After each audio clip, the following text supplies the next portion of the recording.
Okay. Hi, this is Alan at Hobby Masters bringing you our latest completed custom job. What we have here is an RC4 drive wheel loader. This is a 40-pound die-cast vehicle that has a functioning hydraulic system on it. The hydraulic system is used to steer the truck. Crank up the hydraulics. And you can see the hydraulic pump action steering it. And then the hydraulics are also going to run the winch system on it, or the bucket system on it.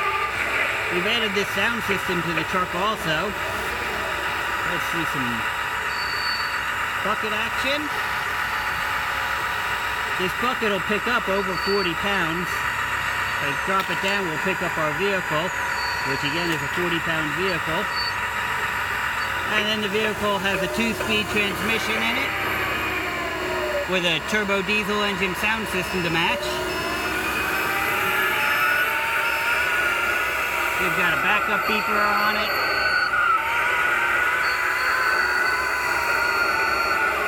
An absolutely fabulous functional RC construction vehicle that we've made for real just for this customer.